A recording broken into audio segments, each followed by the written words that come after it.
Tendências e Desafios, com o professor Pedro Luiz Pizzigato Correia. Pedro Luiz Pizzigato Correia possui graduação em Ciência da Computação pela Universidade de São Paulo, mestrado em Ciência da Computação e Matemática Computacional também pela Universidade de São Paulo, doutorado em Engenharia Elétrica pela Escola Politécnica da Universidade de São Paulo, pós-doutoramento em Data Science pela Universidade do Tennessee e livre docência na Universidade de São Paulo. Atualmente é livre docente do Departamento de Engenharia de Computação e Sistemas Digitais da Escola Politécnica da Universidade de São Paulo. Tem experiência na área de Ciência da Computação, com ênfase em bancos de dados distribuídos, atuando principalmente nos seguintes temas: bancos de dados, ciência dos dados, modelagem de sistemas computacionais, arquitetura de sistemas distribuídos, computação e biodiversidade, automação agrícola e governo eletrônico. Uma palavra do senhor Pedro Luiz. Bom, inicialmente eu queria... Inicialmente eu gostaria de agradecer a organização do evento, né, a professora Bernardina, o professor Guilherme pelo convite. É um prazer enorme falando com vocês, compartilhar um pouquinho do que a gente aprendeu e aprender também com vocês, né? Eu sou mais da área de computação, da engenharia, né, que envolve muito aplicação, e a gente tem aprendido muito, né, nessa interação que a gente tem tendo durante os últimos 5 ou 6 anos com a comunidade de ciência da informação. Então, eu gostaria de agradecer essa oportunidade. Para mim já é uma consolidação, né, nesse aprendizado e nessa evolução que a gente tem tido do ponto de vista de conhecimento, né, com essa interação. Bom, falando rapidamente, então, falando um pouquinho de onde a gente veio, né? Eu sou da Escola Politécnica da USP, né? A gente tem um departamento de engenharia de computação que trabalha temas de aplicação de computação na engenharia, né? A gente vem trabalhando com a comunidade científica no sentido de dar apoio a armazenamento, acesso aos dados de biodiversidade, isso nos últimos 10 anos, vamos pensar assim, desenvolvimento de ferramentas, né, para modelagem, né, implementação de técnicas de aprendizagem de máquina, né, e com o tempo a gente foi entendendo que o problema era maior, né, não era só simplesmente disponibilizar repositórios, disponibilizar ferramentas de análise. A gente viu que o problema é maior, né, existe uma demanda enorme da gente poder agregar esses dados que a gente vem disponibilizando com outros dados, disponibilizar essas ferramentas para a comunidade. Então, existe, né, um problema sério nessa área, né, e que essa interação com ciência da informação, eu acho que é uma chave da gente poder resolver esses problemas, né. Bom, então, o nosso grupo, né, o grupo de Big Data, o grupo de pesquisa em Big Data, ele tem uma atuação nos últimos 4 anos. A gente vem trabalhando com projetos, né, projetos de pesquisa. A gente tem alguns projetos, principalmente na área de ensaios.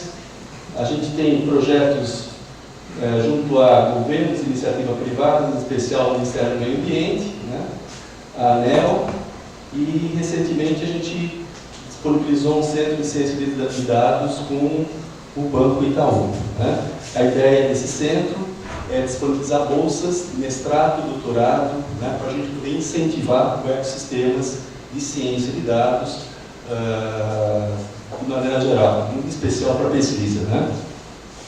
Bom, do ponto de vista de pós-graduação, né, a gente tem atuado no programa de pós-graduação em engenharia de computação, né, da engenharia elétrica da Escola Politécnica da USP. Dentro desse programa, a gente criou uma linha de ciência dos dados, né, com o objetivo de tratar a questão de gestão de dados, né, e análise dos dados, né, e a gente também tem trabalhado com o pessoal da Universidade de Tennessee, que também eles acabaram de criar um programa de pós-graduação, mestrado e doutorado em ciência dos dados. Então, a gente tem procurado estabelecer uma cooperação, né, com as instituições, no sentido que a gente precisa aprender com os outros, né, é uma área que precisa de colaboração, né, então a ideia é que a gente possa estar estabelecendo colaborações para auxiliar na formação de recursos humanos, né. Então é essa a ideia da gente fazer, a gente tem feito essa colaboração com a Universidade do Tennessee, né, e com o Oak Ridge National Laboratory, que é um laboratório na área de energia do governo americano, né. É um laboratório que participou do projeto Manhattan na década de 40, né. Eles desenvolveram toda a parte de as pesquisas na área de energia nuclear, e atualmente é um laboratório que conta com 5.000 pesquisadores, né? E uma parte desse laboratório cuida da questão de pesquisas climáticas, tá? Para entender, né, a questão de clima, né? O clima é fundamental para a energia, né? Bom, então, voltando aqui, falando um pouquinho da nossa atuação, a gente tem alguns cursos, né? Aqui mais cursos de extensão, a gente tem o curso de extensão em Big Data, voltado para o mercado, cursos de curta duração e cursos gratuitos voltados para a comunidade, né? A gente tem montado alguns cursos que a ideia é de atrair e formar recursos nessa área de gestão de dados e análise de dados. Bom, eu vou falar bastante um pouco da experiência que a gente teve, né, com o USGS. O USGS, Universidade de Tennessee, e o Oak Ridge National Laboratory, que já vem desenvolvendo um certo tempo, pelo menos nos últimos 20 anos, pesquisas nessa área, né, desenvolvendo ferramentas, né, e aprendendo na questão de análise e gestão de dados científicos, né. Então, só para falar um pouquinho, né, a gente tem feito workshops com eles, né, com esse grupo. A gente já organizou 3 workshops internacionais na Universidade de São Paulo, na Escola Politécnica. O último foi em 2017, né, com a professora Suzy Arndt, que ela é da área de Ciência da Informação. O Mike Frame, que é da USGS, ele é diretor na área de Gestão de Dados. E o Gir Palanizzami, que é um pesquisador do Oak Ridge National Laboratory, que cuida da questão de gestão de dados climáticos. Eu vou falar um pouquinho mais sobre isso, né? Bom, então a minha apresentação, eu vou fazer uma rápida introdução sobre como que a gente vê esse conceito de ciência dos dados. Eu vou falar sobre gestão dos dados científicos. Eu vou repetir um pouquinho do que o Sayão, algumas coisas que o Sayão já colocou, mas é bom, a gente aprende quando a gente repete, né? É bom repetir, não tem problema nenhum. Mas eu vou repetir algumas coisas que o Sayão já colocou, e eu vou falar um pouquinho na prática sobre como esses conceitos eles estão presentes, esses 2 grandes projetos, né? Que são aquela cabeça do Sayão comentou, né? Cabeça lá, que é o projeto ARM e o projeto Data One, né? Bom, esse conceito são preliminares, né? Quando a gente está falando sobre dados então são fatos brutos, né? As informações são aqueles dados que são significativos, né? E o conhecimento, né, são as informações interrelacionadas, né, e estruturadas. Quando a gente está falando sobre dados, ele acaba permeando essas 3 áreas, né? Dados normalmente são os dados que a gente são as observações. Esses dados tratados e úteis, né, eles também são passíveis de gerenciamento, e o conhecimento gerado também é passível de... a gente também está falando sobre a possibilidade de fazer gestão disso também, né? Bom, então, a nossa definição de dados aqui, aí, dados mais do ponto de vista científico, né? Ele é o resultado de uma pesquisa que não está codificado nos textos dos artigos, monografias e dissertações, né? A gestão é uma iniciativa global que reconhece a importância dos dados como produtos que podem ser gerados, que podem ser gerenciados, né? Bom, do ponto de vista de dados de pesquisa, né, a questão dos dados de pesquisa, né, eles envolvem coleções de registros e medições, né, que são utilizados pelos pesquisadores para realizar, né, um registro de uma determinada evidências de sua pesquisa, né. De maneira geral, né, eles têm alguns atributos, eles são dados digitais, eles têm heterogeneidade do ponto de vista de formato, do ponto de vista de conteúdo, né. Ele tem um contexto, né, que ele é válido, né, ele é válido dentro de um contexto de uma determinada aplicação, do domínio da aplicação, e ele tem um valor, né. Ele tem um valor para a comunidade, ele pode ter um valor, inclusive valor financeiro também pode estar associado a esse dado, né. Do ponto de vista de ciência, né, a gente tem uma variedade de dados e vários domínios de aplicações que a gente pode encontrar esses dados científicos, né. Então, a gente tem desde na área de energia, por exemplo, né, que a gente tem dados, são observações, a gente tem modelos também, né, conforme eu comentei com vocês, modelos também podem ser dados, né. Na área biológica e ambiental, né, a gente tem dados numéricos, tabulares, né, dados gerados através de sistemas de informação geográficos, né, dados de áudio, imagem, né. Então a gente vê uma heterogeneidade grande em cada um dos domínios e aplicações, né. Quando a gente discute, né, a questão da análise e gerenciamento dos dados, né, por que a gente chegou nisso? Esse é um outro ponto importante, né. Na palestra anterior, né, o Sayão comentou sobre o Jim Gray, né.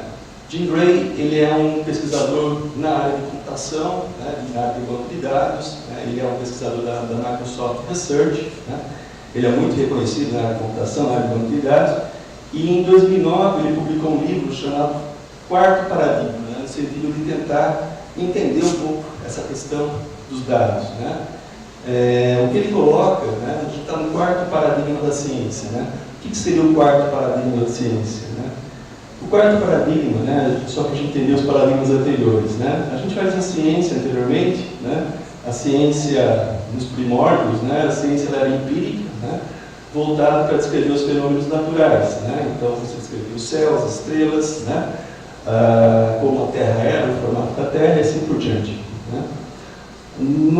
A partir do século XVI, né, XV, né, a gente tem a ciência, ela passou a ter uma abordagem teórica, né, você representava os fenômenos através de uma abstração, através de um modelo, né. Nas últimas décadas, né, e aí a partir de 40, 50, entendendo a ciência, ela foi auxiliada pela computação, né? A computação passou a criar modelos de simulação para você poder descrever determinados fenômenos, né?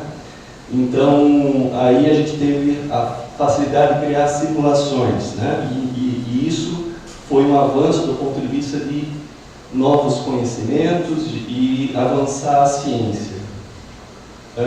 O quarto paradigma, né, ele coloca a questão do uso intensivo dos dados e a simulação para você gerar novos conhecimentos da ciência. Isso, ciência de maneira geral, né? Então, a ciência hoje ela está no quarto paradigma, vamos pensar assim, a estratégia de fazer ciência. Ciência dos dados, né, veio dessa ciência, né? Hoje, esse uso intensivo dos dados e a ciência dos dados, ela nasceu daí, né? Ela nasceu a partir dessa visão de que o conhecimento, os novos conhecimentos vão ser gerados a partir de simulações e de experimentação baseada em dados, né? Bom,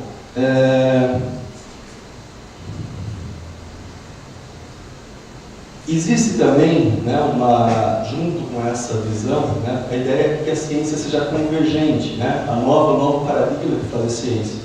A ciência é multidisciplinar, né, ou seja, as novas ideias, né, elas vêm de campos diferentes, né, e a ideia de você gerar inovação, né, e descoberta, mas utilizando a colaboração multidisciplinar de várias áreas da ciência. E isso que essa abordagem de ciência dos dados, essa nova abordagem de data science traz para a gente poder descobrir e gerar novos conhecimentos.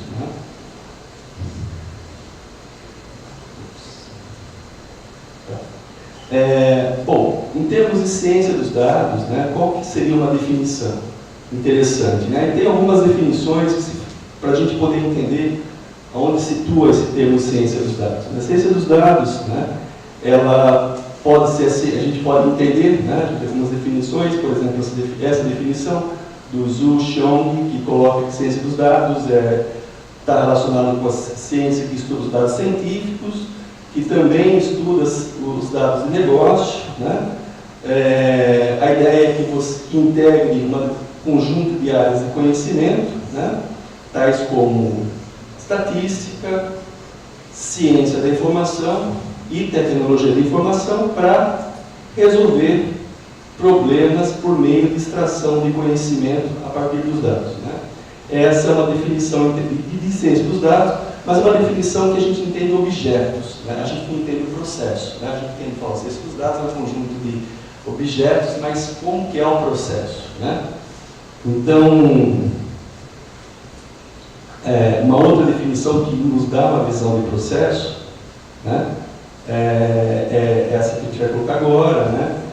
Que envolve o processo de manipulação, de tratamento, processamento, análise, né, que visa a descoberta de novos conhecimentos. Essa é uma visão que dá mais uma visão de processo, né? Nessa visão de processo, né, a gente pode entender então a ciência dos dados como uma possibilidade de a gente executar experimentos em que a gente estabelece os questionamentos iniciais, de maneira geral, né? A gente adquire dados, né? Diferentes fontes. Esses dados, né, esses dados, de certa forma, eles não estão organizados, eles não estão estruturados, não estão integrados. A gente passa por uma etapa de organização desses dados e tratamento desses dados. Tá? Esses dados, eles estão prontos para serem alimentar um modelo, né? Esse modelo, né, ele gera um entendimento também, que também é dado, né? Esses dados aqui entendidos, né, eles podem ser visualizados, né? E com a visualização desses dados, né, a gente pode analisar os resultados, né, e refinar o nosso problema, né, refinar as nossas hipóteses e partir para um novo ciclo. Esse é o ciclo de ciência dos dados, um ciclo de experimentação, né? Isso é o ciclo que, de maneira geral, né, todo cientista passa, né? Agora, a gente tem que imaginar que em cada uma dessas etapas aqui a gente está gerando dados, né? A gente está coletando dados, a gente está executando programas, né? A gente está regerando dados, né? E a ideia é que a gente possa estar fazendo a gestão desse processo. Quando a gente fala gerenciamento de dados científicos, a gente está pensando em tudo isso aqui, tá? Em todas essas etapas aqui. Gerenciamento e análise, né? Bom, então, do ponto de vista de gerenciamento, do ponto de vista de como que a gente trata, né, todos esses dados, tem vários problemas, várias questões que a gente pode fazer em cada uma das etapas. Desde a etapa de planejamento, né? Por exemplo, o que é um plano de gestão de dados, né? Como que eu garanto a qualidade dos dados, depois, quais são os metadados que eu vou usar para descrever os meus dados, né?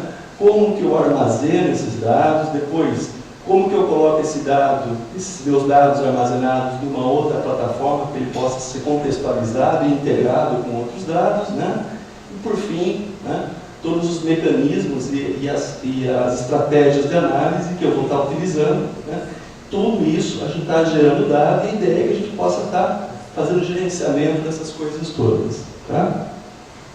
Bom, então, eu gosto de colocar esses slides aqui porque motivam, né, a gente, por que a gente faz e aplica as técnicas de gestão de dados, né, quando a gente está fazendo ciência dos dados, né? Tem a questão de proteção dos dados, né? Aqui é um exemplo, né, do governo britânico que vazou os dados de segurança do governo britânico, né? A gente teve recentemente aquele caso na época do governo da Dilma, né, do pré-sal, que os dados foram coletados, né, e esses dados foram disponibilizados. Existe interesse econômico das empresas que iam na parte do leilão do pré-sal. Então, existem questões de segurança, né, e isso é gestão dos dados, né. A questão de reproduzir as análises, né, essa é uma necessidade do ponto de vista de você manter os dados. Outra questão é a sua instituição, né? Se a gente tiver problemas sérios, como a gente teve aqui, né? A gente teve recentemente o Museu Nacional do Rio, né? A gente perdeu uma série de coleções, né? E provavelmente a gente não vai ter como recuperar. O próprio Butantan, a gente fala da USP, né? Tem que falar da USP também, né? A USP perdeu, né? Isso foi já uns 5, 6 anos atrás, é uma coleção enorme que não tinha nada, né? Não tinha nem dados, não tinha digitalizado nada. Perdeu uma coleção, né? E isso aí não tem mais como recuperar, né? Então esse é um problema, a gente não ter digitalizado e não ter como fazer gestão desses dados, né? Do ponto de vista não institucional, do ponto de vista pesquisador, né? Ele também guarda, né? O pesquisador guarda em pendrive, guarda em discos externos, né? O projeto, vários projetos, né, de pesquisa, né, fica na mesa do pesquisador os dados, né? Pra vocês terem uma ideia, a gente fala de grandes projetos, o projeto LBA, que é um projeto que está fazendo coleta de dados atmosféricos da região Amazonas, né? Boa parte desses dados estão na Alemanha, uma parte está nos Estados Unidos e outros estão nos pendrivers, né, e nos discos externos dos pesquisadores. São 30 anos de dados de pesquisa, né? E esses dados nem agrupados todos estão, né, do Brasil. E você sabe, informações climáticas da Amazônia são fundamentais, né, para que a gente possa criar modelos e prever o futuro, né? Então, a questão da gestão dos dados, ela acaba sendo uma disciplina fundamental, né? Que ela coloca questões de como que eu defino, planejo, implemento e executo estratégias, procedimentos e práticas, né, necessárias para gerenciar de forma efetiva os recursos de dados e informações, recursos de dados, informações e conhecimento das organizações, né, de maneira geral, né. Bom, uma questão que o professor Sayão já comentou aqui, né, é a importância, então, de que muitos dados, né, eles acabam sendo perdidos, conforme a gente comentou também, eles acabam sendo perdidos. São dados que, em mídias, né, que elas vão ficando defasadas, né. Tem a questão dos dados que são de pesquisadores, né. A gente teve contato com pesquisadores e falou: olha, eu tenho que estar aqui toda a minha vida. Trabalhei 30 anos nessa organização, né, no pesquisador da Universidade da Flórida. Tem uma caixa lá com vários pendrives e falou: olha, aqui está todos os dados que eu coletei. Por favor, dê um jeito nisso, né? Isso é o caso de um, mas tem vários, né? Porque as pessoas se desligam das instituições e você vai perder esse conhecimento, né?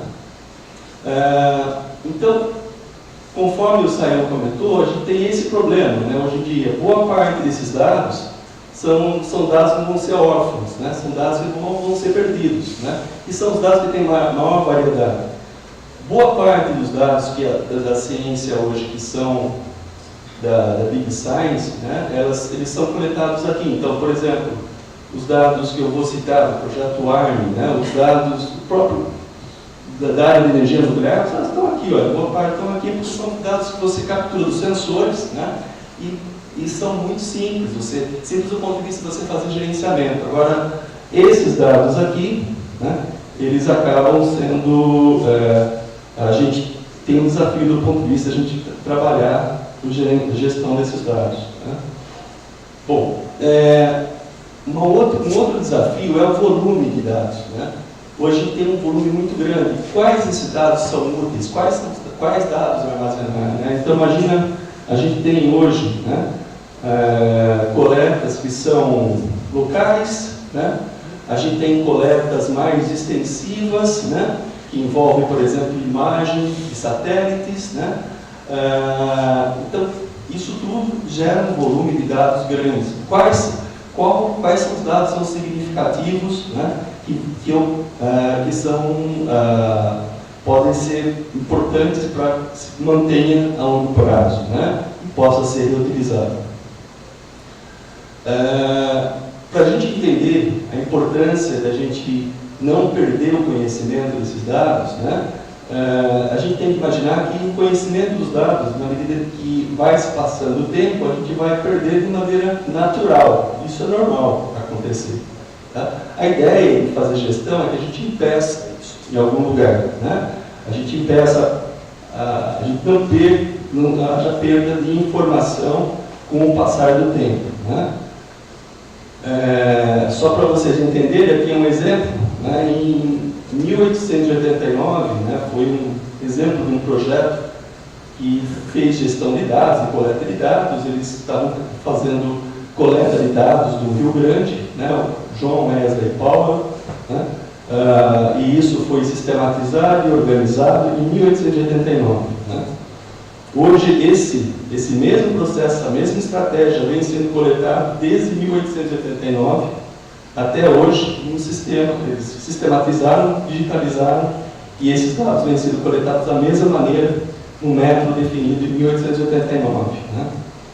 Agora, a questão, né, é o seguinte, né, a ciência, de maneira geral, ela foca na interpretação e nas conclusões, né, que são sintetizadas. Agora, esses dados todos, né, e todo esse legado que a gente tem aqui, né, eles estão em coisas desse tipo aqui, em caixas desse tipo. Né? Essa é a ciência que a gente chama de ciência normal, é a ciência que vem acontecendo, né, nos últimos tempos. Né? Tem alguns dados interessantes sobre isso, né? Por exemplo, a probabilidade de você encontrar dados, né, né, ele decai 17% todo ano em uma determinada publicação. Então, a publicação ela disponibilizou os dados. Né? Depois de um ano, o site parou de funcionar, né? Ou o pesquisador não atualizou, ou ele fez o replace do dado. Né? Então, o que acontece? Esse foi um levantamento interessante. Todo ano, você vai perdendo 17% dos dados. Né? Então, isso dos dados que são disponibilizados. Né?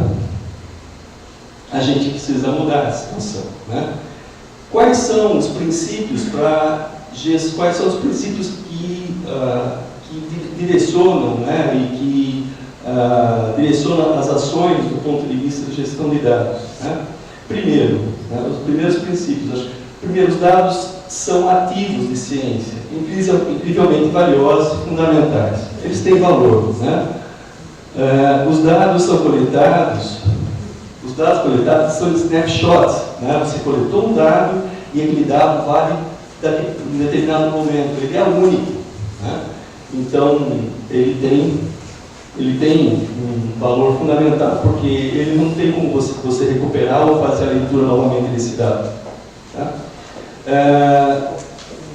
A ideia é que a gente possa administrar e proteger os dados, coletando de modo que eles sejam acessíveis, compreensíveis, reproduzíveis e reutilizáveis. Essa esses são os princípios que regem a questão de gestão dos dados, né? Então, para que a gente possa, o nosso objetivo é mudar a cultura dos cientistas, que o normal não seja só você sintetizar e gerar conclusões dos seus dados e compartilhar essas conclusões, mas você também compartilhe, né, os dados que são gerados como sendo os dados e o processo de geração desses dados, né? Um ponto importante para que a gente possa fazer gestão de dados, né, é a definição de uma política que estabelece todos os nosso modelo e a estratégia geral que as instituições podem utilizar, né? Então, por exemplo, essas políticas elas podem ser explícitas, né, você escrever no documento, ou elas podem ser implícitas, válidas para a comunidade que compartilha esses dados, né? Mas é importante ter essa política que define, se a gente pensar numa instituição, muito mais uma instituição de pesquisa, qual que é a estratégia dela do ponto de vista dela fazer curadoria dos seus dados. Então, normalmente essa política ela estabelece os fundamentos para o gerenciamento dos dados, define ferramentas de software, padrões e metadados, né? Ela estabelece o processo para revisão e aprovação e publicação dos dados, né? E define quais são os requisitos para você preservar seus dados científicos por um longo tempo, né? A USGS, por exemplo, isso que eu comentei com vocês, a gente aproveita um pouco dessa parceria para entender um pouco como que eles estão. Eles têm mais de 100 anos de gestão de dados científicos, né? Então a gente precisa aprender com eles, né? Essa é uma questão que eu coloco também. A importância da gente ter colaborações. A gente não consegue, se a gente não tem essa experiência, a gente vai trabalhar com quem tem e entende o que está acontecendo, quais são os problemas, e a partir daí a gente pode estar ajudando e contribuindo a avançar nesses problemas. A gente não pode, vamos pensar assim, a gente não pode querer refazer a roda, né? Então, por isso que é importante a gente usar, né, um pouco dessa experiência de outras instituições que já passaram por esses problemas e avançaram mais do que a gente, né? Bom, a partir de uma política, né, você faz um plano de acesso, né, um plano de como que você vai implementar essa política, né? A USGS também definiu um plano, né, de como é que ela implementou essas políticas, né? Ou quais são as estratégias que ela utilizou para implementar essas políticas, tá? Agora, imagine assim, a USGS é uma instituição de pesquisa, como outras, né? A maioria dos cientistas estão preocupados com essas questões, tá? Eles não estão preocupados com metadados, mas olha, eles estão preocupados em fazer publicações, eles estão preocupados com deadlines, e é verdade, essa preocupação é o dia a dia deles. Recursos, né? Os laboratórios, as equipes cada vez diminuindo sempre, isso não é, parece que é a nossa realidade, mas a realidade de todos os países é essa, né? Congelamento de contratações, resistência de colaborações, existe às vezes muita competição, as pessoas ao invés de colaborarem e contribuírem, uma acaba derrubando a outra, né? Então é assim que acaba acontecendo. E prestações de contas, todo mundo sabe o que é isso, enquanto isso é chato fazer, né? Esse é o dia a dia do cientista, né?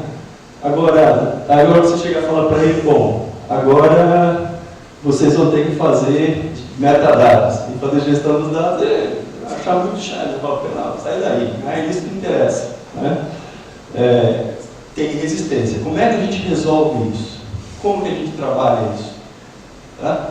Claro que tem todo o trabalho de conscientização, já fala com isso, mas a gente precisa de ferramentas, essas coisas precisa facilitar, precisa ser fácil de usar, né? Senão eles não vão fazer, né? No caso do ISGS, né, dentro da política de dados, eles definiram um ciclo de vida simples dos dados, né? Um enfoque no desde o planejamento até a publicação dos dados, né? E com ferramentas, né? E difundindo melhores práticas, né? Estabelecendo comunidades, né, de usuários, né? e ferramentas para apoiar cada uma das etapas, né? Ferramentas, por exemplo, que o editor de metadados para auxiliar na questão de geração dos dados, né? Ferramentas para gerar DOI de dados, né? E aí para ajudar do ponto de vista da citação, né? Ferramentas para você armazenar esses dados, né? E ferramentas de catálogo de dados. Eu vi alguém perguntar sobre isso, sobre catálogo de dados e você indexar os metadados, né? Então, essas são as ferramentas que foram criadas para viabilizar a questão da gestão dos dados, tornar a gestão dos dados simples, né? Tem alguns detalhes aqui, mas essas ferramentas, o interessante todo é que elas são compartilhadas. Então, por exemplo, o vocabulário dos metadados aqui é utilizado para indexar os dados aqui, né? Indexar os dados aqui. Essa é um ponto importante, a integração dessas coisas todas, né? Que elas sejam baseadas em padrões para que facilite, você não tem que reproduzir dados de uma etapa em outra etapa, tá? Esse é um ponto importante. Bom, uma outra questão, a gente está falando muito de dados, mas para que a gente possa fazer proveniência, para que a gente possa estar guardando todo o processo de ciência dos dados, né? A gente precisa pensar na questão do software, né? A gente precisa ter informação sobre o software, porque se eu quero reproduzir um experimento, eu preciso dos dados, tá? E eu preciso saber quais são os softwares, como é que ele parametrizou, né, aquele software, aquele algoritmo, né? Então, esse é um desafio do ponto de vista da gente pensar na questão de tornar os experimentos reproduzíveis, né? Existem algumas informações que eu estou colocando para vocês aqui, né? O software ele pode ser disponibilizado de uma maneira informal, né? Você deixar o link no GitHub, né? Ou de uma maneira formal, né? Você coloca através de ferramentas que você documenta todos os seus objetos e softwares, né? Tem ferramentas no notebook, tem várias possibilidades de a gente poder representar e tornar bem documentado aquela ferramenta que foi utilizada, né? A questão de licenças, né? O código ele pode ser distribuído público ou ele, por exemplo, você está usando o MATLAB, né? Não necessariamente é de domínio público, mas você tem que deixar disponível isso de alguma maneira, né? E aí, inclusive, disponibilizar as informações de uso, né? Tem algumas sugestões aqui do ponto de vista de obtenção de DOI para software, para poder ser referenciado também, né? E aqui tem algumas referências sobre isso. Mas esse é algo que está sendo estruturado, né? As instituições estão se organizando com relação a isso. Bom,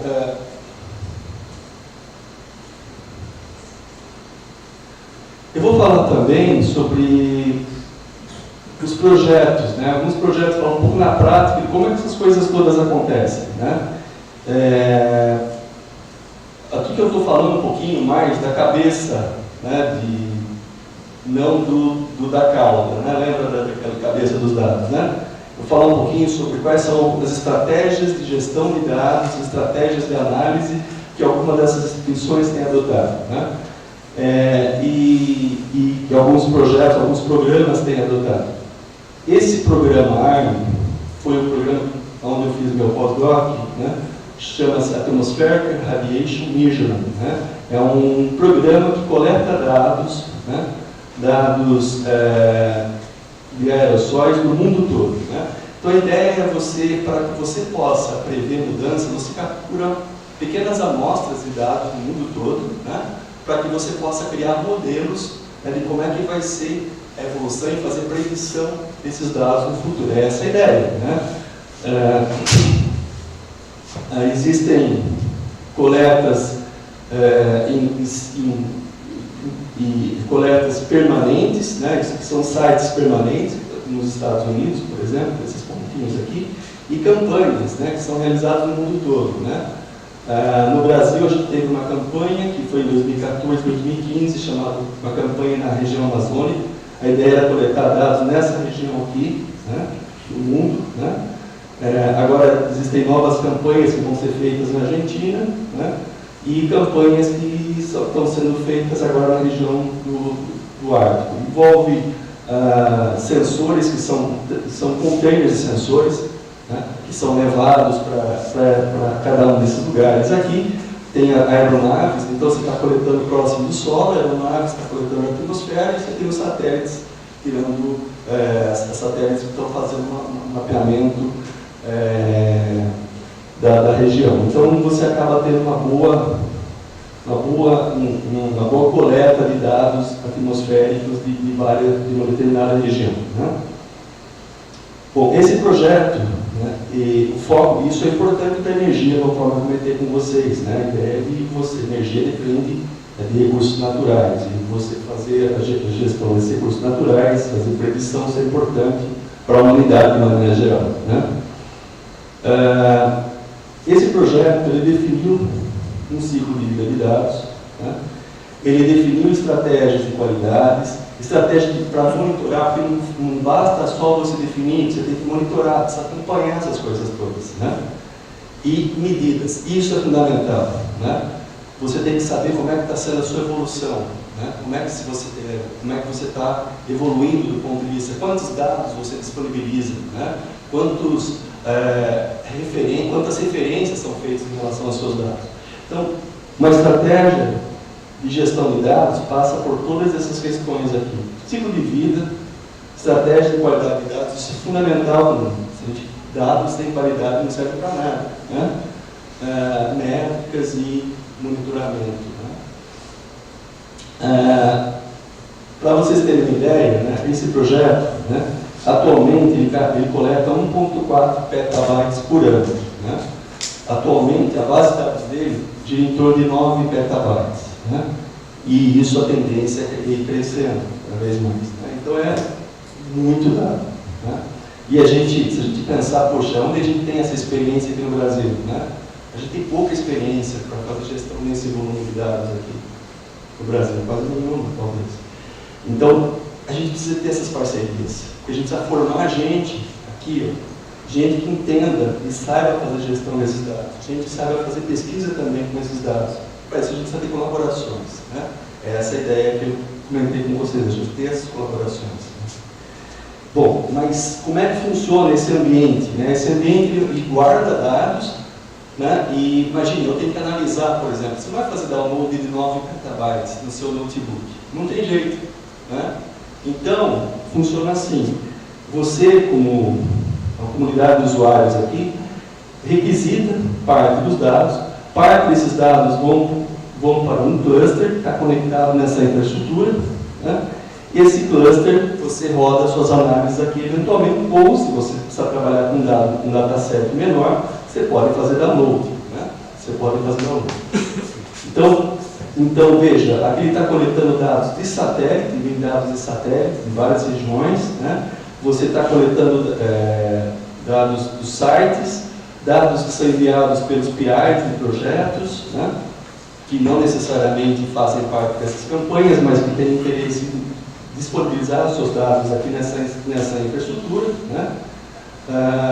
E aí, a partir daí, ele é disponibilizado tanto para análises locais, no cluster, aqui, como você fazer download desses dados, e aí você pode analisar seus dados. Tá? Dados abertos. Essa aqui, só para vocês terem uma ideia, como que é uma interface de acesso a esses dados. Né? Então, aqui você tem um dado, por exemplo, de um sensor. Né? Aqui você tem informações aqui de qualidade dos dados. Né? Você passa o mouse por aqui e mostra, fala, que tem um problema, uma falha nesse sensor de coletar esses dados aqui, por exemplo. Né? Você seleciona quais são os dados que você quer, você coloca esses dados numa cestinha, como se fosse cestinha de compra. Né?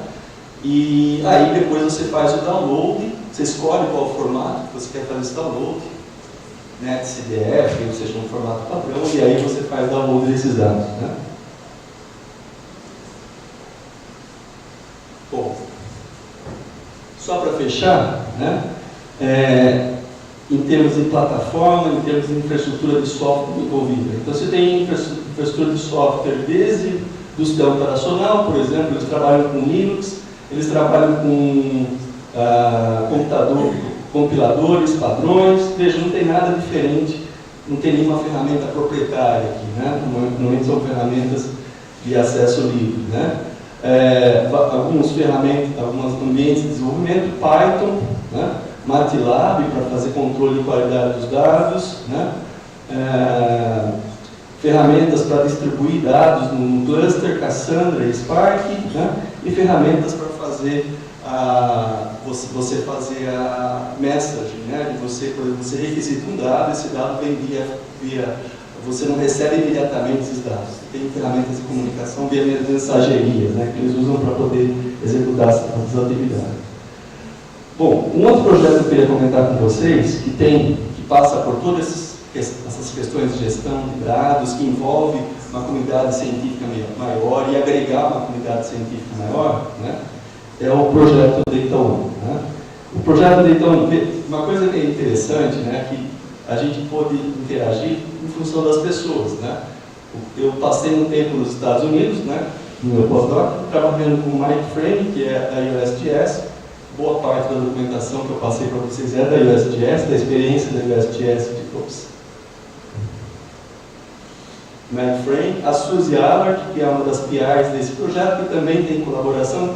As pessoas são sempre as mesmas, né? Elas estão colaborando o tempo todo em diferentes projetos. Essa é uma das chaves que a gente vai começar a trabalhar aqui diferente no Brasil, né? Mas aqui está o McFrame, que também colabora, da USGS, colabora nesse projeto Data One, que a ideia é de agregar dados da natureza de maneira geral, né? O Data One ele agrega dados de observação intensiva, né? São aquelas torres, por exemplo, a gente vê no Amazonas, que tem uma série de sensores coletando informações atmosféricas, sites de coletas extensivas, né? São imagens, são pontos de observações aqui e coleta de dados em diferentes posições geográficas, né? Dados de observação voluntária, né? Então, observações de espécies e imagens de satélite. Esse é o nível, esse tipo de informação que o Data One agrega, né? Ele trabalha hoje, né, ele é um projeto financiado pela NSF, ele tem mais quase, vai completar 10 anos, né? Ele tem 3 nós, que são nós coordenadores, né? Um na Universidade do Tennessee, em Oak Ridge, outro na Universidade do Novo México e outro na Universidade da Califórnia, que são os 3 PIs do projeto, né? Esses catálogos, eles têm por objetivo organizar os metadados, indexar as buscas, serviço de rede para compartilhar esses dados. Ele assegura a disponibilidade de conteúdo, porque além dos metadados, eles têm alguns dados também que ele gerencia. E a ideia é que você possa preservar em 3 instituições diferentes, né? Um serviço de replicação. Além dos nós coordenadores, você tem os nós membros, né? No Brasil a gente tem um, que é o PPBio, que coleta informações ecológicas aqui na região do Amazonas, né? E uma série de instituições e universidades que são nós membros. Nós membros, eles gerenciam seus dados, mantêm a comunidade ativa, eles fazem capacitações, treinamentos, né? Essa é a ideia dos nós membros. A ideia é que ele disponibiliza uma série de ferramentas para cada uma das etapas, tá? Então você tem ferramentas que auxiliam no planejamento dos dados, ferramentas que apoiam a geração de conteúdos, né? E a geração dos metadados também, ferramentas que auxiliam, né, na integração, né, e ferramentas de análise também. Veja, você não tem uma ferramenta só, você tem várias ferramentas, né? A ideia é que você apoie de maneira geral, né, cada uma das etapas, né? Do ponto de vista do profissional de ciência da informação, né, e o profissional de informação de maneira geral, em cada uma dessas etapas, né, ele tem alguns desafios. Eu achei interessante comentar isso com vocês. Né?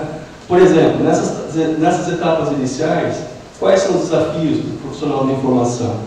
É definir e auxiliar a definição de plano de gestão de dados. Né? Na etapa de você gerar os metadados, né, e qual é o desafio aqui? É você identificar qual é o metadado mais adequado para aquela comunidade. Né? Na etapa de agregar esses dados, né, você tem que conhecer algumas ferramentas, alguns repositórios, né, profissional de informação, para você disponibilizar os seus dados. E na etapa de análise, né, é conhecer as estratégias e as possibilidades de análise no sentido de apoiar o pesquisador em cada uma dessas etapas. Então, veja, a ideia do profissional de informação está envolvido desde o início, em todos os projetos. Né? Bom, aqui eu estou consolidando algumas lições aprendidas por essa equipe, né? Essa equipe da USGS, a equipe do Dayton, né? E o que eles consideram, e são lições que a gente vem discutindo há algum tempo também com eles, né? E a gente vem aprendendo com eles. Né? Um ponto primeiro, considerar o ciclo de vida dos dados para fazer se a gente está preocupado em gerenciamento de longo período. O ciclo de vida dos dados qual é o ciclo de vida mais adequado para a minha instituição, para o meu domínio, né? O ciclo de vida que faz mais sentido. Né? Identificar e disponibilizar ferramentas fáceis de usar, de treinar e apoiar, né, em cada uma dessas etapas aqui. Né? A questão da formação de recursos humanos, né, de uma maneira interdisciplinar. A ideia é que possa, né, formar as pessoas que vão ser os novos gestores, os novos analistas, os novos cientistas dos dados. Né? A abordagem de você trabalhar as pessoas, essa formação de maneira interdisciplinar. Né? Então, envolvendo gente de ciência de informação, de computação, da área do domínio da aplicação, todos trabalhando juntos. Né? Outro ponto, a questão de recursos específicos. Né? É importante porque isso é muito caro. Você preservar dados por 30 anos é caro. Né? Então, a necessidade de você ter modelos de apoio específico, né? Pessoas engajadas, pessoas que defendam a causa, não necessariamente sejam técnicos, mas que defendam a causa é importante. Né? E especialistas, pesquisadores, né, que possam contribuir na geração desse modelo de gestão. Né? A questão de políticas de dados, né, que apoia a regulamentação dentro da minha instituição, né, e que também tem um sistema de valorização também, ou seja, que reconheça o fato de que a publicação daquele dado possa ser reconhecida de alguma maneira, né, então pelo número de downloads, pelo número de referências, de ADOI, por exemplo, né. Campanhas de conscientização e engajamento da comunidade, né? Isso é importante o tempo todo, você manter a comunidade informada, né? Como tem, por exemplo, na USP, a gente tem a USP Recicla, né? O tempo todo informando, olha pessoal, quais são as boas práticas, né? Para fazer reciclagem. É a mesma coisa com dado, o tempo todo, e é importante para as instituições de pesquisa, dados de pesquisa é fundamental. Né? Só terminando aqui. E outro ponto é métricas. Né? Você está avaliando os resultados e os impactos o tempo todo, né? Para que você saiba como é que você está evoluindo. Né? Isso é um ponto importante. Métricas do ponto de vista de quantos downloads, quantos acessos, quem está usando os seus dados, o perfil de uso. Né? Bom, tem muita coisa a ser feita ainda. Né? Bom, do ponto de vista de promover os princípios FAIR, né? Findable, Accessible, Interoperable and Reusable. A ideia aqui é que a gente possa garantir que todos os objetos de dados que são criados, eles possam ser encontráveis, né? Então, o mecanismo de identificação, isso não está resolvido ainda completamente, né? A questão dos dados e os metadados estarem acessíveis. Às vezes os metadados, pelo menos, podem estar, não precisa ser todos os dados, mas os metadados também. Existem mecanismos para facilitar o acesso a esses dados. A questão da interoperabilidade, do Web Semantics, ou seja, essa questão de você garantir a semântica dos dados, e o fato de ele ser reusável, ou seja, você manter dados que realmente sejam úteis, né? Isso tudo são desafios, né? E tem muita pesquisa para ser feita em cima disso, além da questão de análise e visualização, desenvolver novas técnicas para extrair conhecimento, e visualização é importante porque a gente só entende através de visualização, né? Então, a questão da formação de pessoas, né, usando a abordagem interdisciplinar é fundamental. A questão de uso e reuso na formação, a gente sempre está praticando essa questão de uso e reuso dos dados. Isso é importante, precisa botar a mão na massa dessas coisas, né? E como estratégia tem algumas áreas que são emergentes, né? Física, biologia são áreas assim que tem lá dentro. Química está um pouco mais atrasada, eu concordo com o Sayão. Química é uma das áreas que precisa ainda estão atrasadas. Eles têm graus de maturidade do ponto de vista de gestão dos dados, mas a área de biologia e física são áreas estratégicas, né? Outra coisa é a questão dos avanços culturais e mudanças, né? É fundamental mudar a cultura dos cientistas, né? No sentido, para a gente fazer isso, a gente tem que estabelecer um sistema de reconhecimento, tá? Investimentos em longo prazo, né? Investimentos nessa área em longo prazo, sempre a gente tem que pensar em sustentabilidade, né? E a questão sempre de você estar sempre promovendo e divulgando o tema. Tá? Só para concluir, né? Então, se a gente pensar, né, o nosso objetivo, né, aqui a gente tem um gráfico de 2 dimensões, né?